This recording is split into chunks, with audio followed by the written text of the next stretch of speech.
1 Billion Rising, what made you start with this event in India? Eve Ensler, the founder of V-Day, started 1 Billion Rising. She has been a friend for about 9 years. Okay.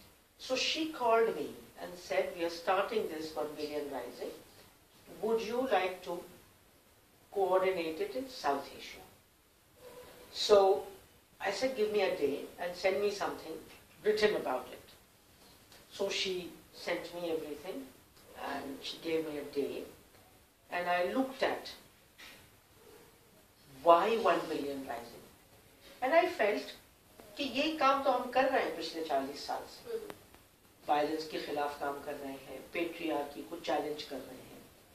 तो अगर हम सारे के सारे दुनिया में मिल के करें तो इसका इम्पैक्ट और ज्यादा होगा. तो मैंने हाँ कर दी और अब मैं पिछले 1.5-2 साल से इसको साउथ एशियन लेवल पर कोऑर्डिनेट करती हूँ संगत के थ्रू. और इनको ये पता था कि संगत का एक बहुत बड़ा नेटवर्क है. तो उन्होंने कहा कि अगर कमला मान गई तो पूरा की पूरा नेटवर्क हमारे साथ हो जाएगा. और मुझे ये लगता है कि जब भी हम लोग अकेले अपनी संस्था में काम करते हैं तो you are like a drop of water. आप एक पानी की बूंद के जैसे होते हैं. जैसे ही आपने पूरी दुनिया के हाथ पकड़ लिए एक ग्लोबल कैंपेन से तो आप समंदर बन जाते हो. सो उसकी एक अलग एनर्जी होती है. तो 1 बिलियन राइजिंग से हमें भी बहुत मदद मिली और 1 बिलियन राइजिंग को हमसे बहुत मदद मिली.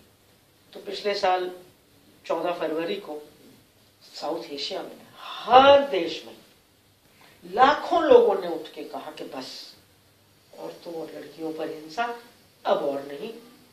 No more violence against women.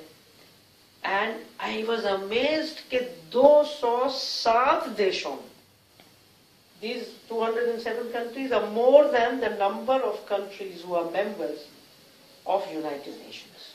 Okay.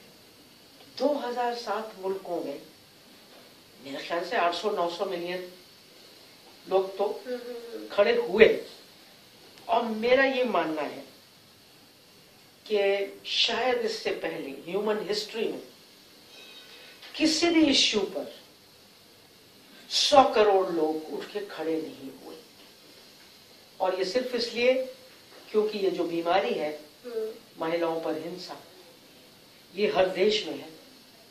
इसलिए हर जगह लोग इकट्ठे हुए और हर जगह लोग अब तंग हैं इस बीमारी को मिटाया जाए. तो जो लास्ट ईयर था that was the first time कि साउथ एशिया में 1 बिलियन राइजिंग सेलिब्रेट किया गया था सब लोगों के साथ. नहीं, ये पूरी दुनिया में फर्स्ट टाइम था. Okay. ये नहीं कि हमने पहली बार किया. ये शुरू ही 14 फरवरी 2013 से हुआ. अच्छा. उसके 1 साल पहले हम लोग तैयारी करते रहे. तो वो पहला साल था पूरी दुनिया में. तो हम शुरू से इसके साथ जुड़े हुए हैं. और अब 2014 फरवरी को ये दूसरा साल है जो हम लोग फिर से एक बार खड़े होंगे. और इस बार जो फोकस है वो है इंसाफ पर, न्याय पर. और अंग्रेजी में 1 billion rising for justice. Okay. लेकिन मेरा अपना इसमें ये मानना है कि जो हमने पिछले साल कहा वो अभी अचीव तो नहीं हुआ है. तो मैं पिछले साल की भी तमाम चीजें लेके आगे बढ़ रही हूँ. जस्टिस तो आ रहा है लेकिन मेरे लिए अभी भी ये जरूरी है कि हम जस्टिस पर तो तब जाते हैं ना जब हिंसा हो चुकी होती है. तो अभी भी हमारा एजेंडा है कि हिंसा हो ही नहीं. अभी भी हमारा वो है कि परिवार बदले, हर जगह हमको न्याय मिले. तो वो पुराना वाला एजेंडा भी है. उसके साथ साथ हम न्याय को लेके चल रहे हैं 1 बिलियन राइजिंग फॉर जस्टिस. और सबसे बड़ा चैलेंज हमारे लिए है कि हमारी न्याय की परिभाषा क्या है. Justice, what does it mean for us. अब जस्टिस को देखने के 2 तरीके हैं. एक तरीका है कि जस्टिस का मतलब है कि भाई कानूनन जो न्याय आपको चाहिए, कि कोर्ट का जस्टिस, सिर्फ कोर्ट का जस्टिस. लेकिन एक और इसकी विस्तृत परिभाषा है, मीनिंग है जस्टिस की, फेयर ट्रीटमेंट एवरीवेयर, कि आपके साथ हर जगह सम्मानित व्यवहार हो, आपके साथ just behaviour, just treatment. Now you are sitting with me. Do I treat you justly?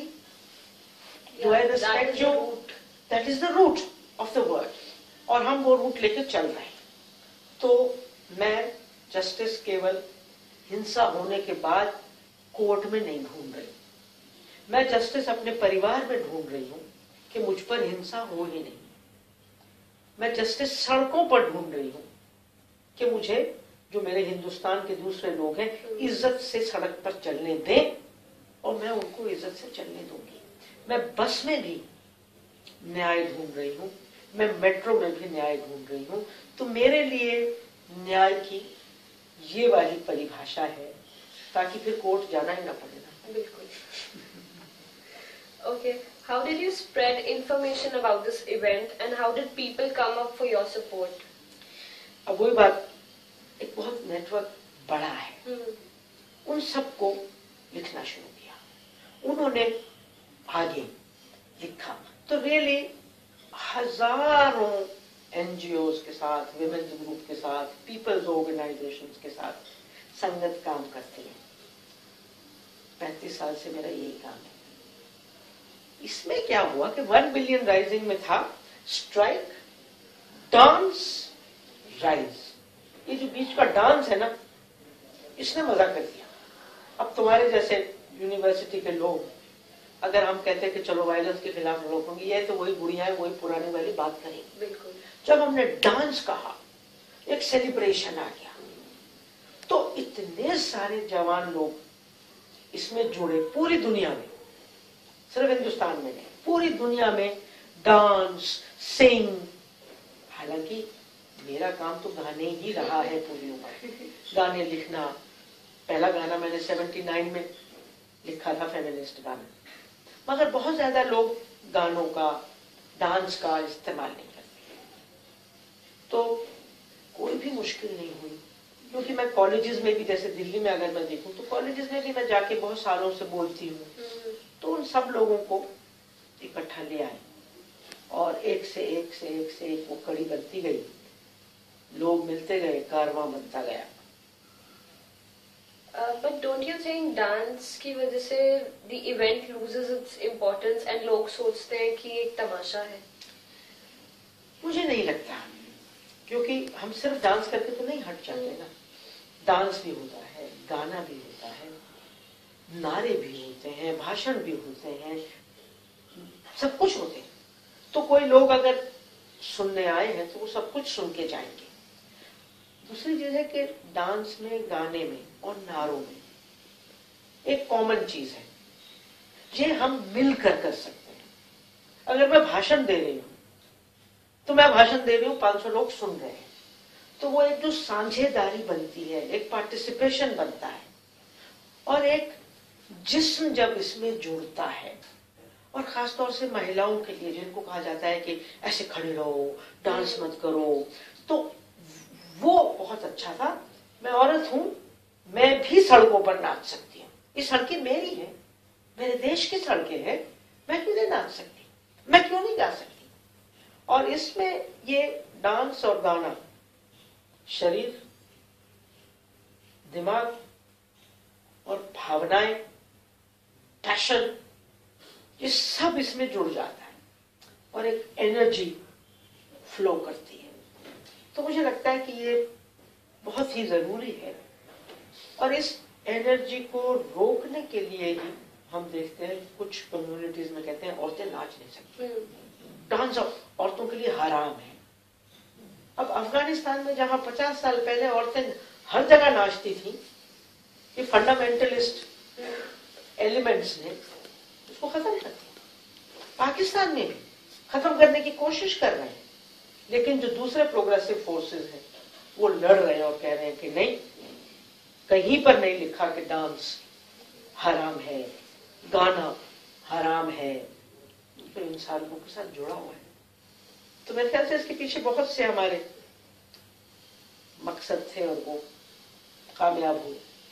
I agree, it is a good thought, but I was just wondering कि 1 billion rising में कुछ शायद ऐसी भी लड़कियां रही होंगी या हैं, पार्ट लेती हैं जो कुछ बहुत बुरा सफर कर चुकी हैं।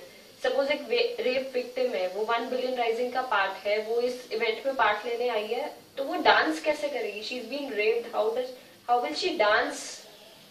नहीं, ये सही है, बिल्कुल वो नहीं करेगी। अब अफगानिस्तान में मैं अगर इसको लेके गई तो वहां कुछ लोग नहीं कर पाए, तो इसमें शुरू से मेरा ये था कि कोई भी चीज किसी पर थोपी नहीं जाएगी। ओके। तो वो अगर जिसको तुम कह रही हो कि बलात्कार की जो सर्वाइवर है वो नहीं नाच पा रही, तो ना नाचे ना, कौन जबरदस्ती तो हमारे का हाथ पकड़ के नहीं नाच रहे। मगर उसको भी हमारा संदेशा होगा कि बीबी जिंदगी दोबारा से शुरू करो, तुम सर्वाइवर हो, तुम विक्टिम नहीं हो, अब तुमको फिर से जीना है। और रेप को इतनी बड़ी चीज बनाने के पीछे भी कोई पितृसत्तात्मक सोच है, मेरा रेप हो गया, मैं खत्म हो गई। बीजेपी वाले की वो जिंदा लाश हो गई। जिंदा लाश मैं क्यों हूं? जिसने रेप किया वो जिंदा लाश है। मुझ पर हिंसा हुई, ठीक है, मैं आगे बढ़ रही हूँ। अब वो उस हिंसा की वजह से मैं पूरी उम्र नाचूंगी नहीं, गाऊंगी नहीं, बस रोती रहूंगी क्या मैं? तो कुछ हद तक वो भी इस पर सोचे, मगर अगर अभी हुआ है और वो तैयार नहीं है तो हो सकता है उसके आने पर हम भी रुक जाए, हम भी ना नाचे। हमने कोई ठेका तो नहीं ले रखा, हम नाचते भी हैं, सुनते भी हैं, रोते भी हैं हमेशा। तो ये है। आपकी बात बिल्कुल ठीक है, बट आपको पता है, I asked this question from you because I read a number of articles saying कि what was Eve thinking when she was planning 1 billion rising, why will the rape victims dance? तो somehow it affected my mind and I was like I wanted to ask you. सच बात है, उन लोगों को पता होना चाहिए कि ईव का कितने वर्षों तक बलात्कार हुआ, बिल्कुल उसको कितना वक्त लगा नाचने गाने में। तो ईव भी समझती है, हम भी समझते हैं कि ये हिंसा कितनी घातक होती है, मगर अब हम ये कह रहे हैं कि हम विक्टिम्स के जैसे अब नहीं जिएंगे, हम सर्वाइवर्स के जैसे जिएंगे। हम जी रहे हैं, हम जिंदा लाश नहीं है।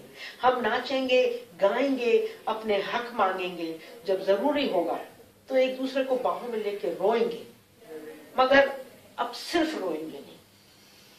यही तो पेट्रियार्की चाहती है कि हम रोते रहें, हम बिल्कुल मजा ना करें जिंदगी में, नाचे नहीं। एक बार बलात्कार हो गया, पति ने मार दिया, 40% औरतों को मारते हैं उनके हस्बैंड, तो अब ये 40% पूरी उम्र होती रहेगी। फिर मार पड़ेगी, कोई बात नहीं, फिर हंसेंगे। हमें जीना है और जी कर हक मांगने। तो और हम लोग भी इतने, ईव भी, मैं भी इतने इंसेंसिटिव नहीं है कि कोई औरत दुखती हुई आ रही है हम कहेंगे नाचो, ऐसा नहीं। Okay, Valentine's Day, that is 14th February, seems to be a unique day to celebrate 1 billion rising. So what was in your mind while you choose this day for OBR? ये फिर से जो वी डे है, international organisation, वहाँ we के कई मतलब हैं। एक तो वो वेजाइना मोनोलॉग्स का जो प्ले है, तो V for vagina, V for victory, हम जीतेंगे, and V for Valentine. Okay. Valentine के बारे में पता है कौन था ये वैलेंटाइन? Not much. ओके, तो मैंने गूगल किया, मुझे भी नहीं पता था। तो सैकड़ों साल पहले यूरोप में, मेरे ख्याल इटली में या इटली के आसपास, एक राजा था, लालची राजा था, लव्ड पावर, और वो अपना राज्य फैलाना चाहता था। तो उसको बड़ी फौज चाहिए थी। उसने देखा कि यार, जब ये लड़के 18, 19, 20 साल के जो मुझे फौज में चाहिए, जब वो प्यार करने लगते हैं तो वो फौज में नहीं जाना चाहते। तो उसने कहा कि प्यार बैन करता हूं और शादी बैन करता हूं। तो ये मिस्टर वैलेंटाइन वहां छोटे से पादरी थे, ब्रदर या फादर वैलेंटाइन। तो इसने कहा ये तो बहुत ज्यादती है, 18, 19, 20 साल के लड़के लड़कियां, मोहब्बत उनका हक है, और ये तो हिंसा के लिए उनको ले रहा है, मरने मारने के लिए ले रहा है। तो उसने कहा कि मैं तुमको, रात को तुम मेरे पास आ जाया करो, तो मैं तुमको तुम्हारी शादी करवा दूंगा, क्योंकि वो रिलीजियस लोग थे, वो शादी क्रिश्चियन तरीके से करना चाहते थे। तो इस आदमी ने ये मूवमेंट चलाया underground to get the young people who want to marry to get married. फिर उसकी पूरी उम्र शायद उसने मोहब्बत पर काम किया, जैसे हमारे यहाँ कृष्ण भगवान ने मोहब्बत पे काम किया, जब देखो तब वो गोपियों के साथ हंसते थे, नाचते थे, गाते थे। तो मुझे ये बहुत पसंद आया, क्योंकि मेरे लिए हमेशा से हिंसा का उल्टा अहिंसा नहीं है। फिर अब मैं तुम पर हिंसा नहीं करती, अहिंसा करती हूँ, मगर मैं तुम्हें इग्नोर करती हूँ, मैं तुम्हारे लिए कुछ नहीं करती। I mean, I become indifferent to you. For me, that's not enough. मेरे लिए हिंसा का उल्टा है प्यार। मैं तुम पर हिंसा ना करूं, इसमें क्या बड़ी बात। मैं तुम्हें प्यार करूं, तुम्हें समझूं। तो मुझको भी ये अपील किया कि 14 फरवरी एक इम्पोर्टेंट दिन है। और फिर मैंने सोचना शुरू किया और देखा कि हमारे भी जितने सूफी संत हुए, जितने भक्ति के कवि हुए, मीरा ले लो, मीरा की जिंदगी का गाना एक ही था, मोहब्बत, प्यार। कबीर तो कह गए कि पोथी पढ़ पढ़ जग मुआ, हुआ न पंडित कोई, और 2.5 आखर प्रेम का, पढ़े सो पंडित होए। तो सारे धर्मों का एक ही मैसेज है, प्रेम। सूफी संतों का एक ही मैसेज है, प्यार, मोहब्बत। तो 1 बिलियन राइजिंग का, विमेन्स मूवमेंट का भी एक मैसेज है, हमें हिंसा नहीं चाहिए, हमें प्यार चाहिए। लेकिन कैसा प्यार? अंग्रेजी में मैं कहती हूँ जस्ट लव, इंसाफ वाला प्यार। ये नहीं कि वो पतिदेव कहते हैं 2-4 थप्पड़ मार दिए, but I love you. No sir, that is not acceptable sir. I also love you but I don't keep hitting you. मैं किसी बच्चे से कहूँ थप्पड़ मार के आई लव यू, और वो मुझे थप्पड़ मारे, अगर मेरी बेटी या बेटा कहे अम्मा I love you very much, धाड़ में That is not justified. This is not on. Violence is bad, and you can love me, but with justice. My father says I love you very much, but property मैं सारी की सारी बेटों को देके जाऊंगा. This is not love, father. You know, we love you very much, पर हमारी मर्जी से तेरी शादी हम किसी से कर देंगे, कन्यादान दे देंगे. This is not love. So love with justice, love with equality, love with पूर्ण सम्मान, वो लव है।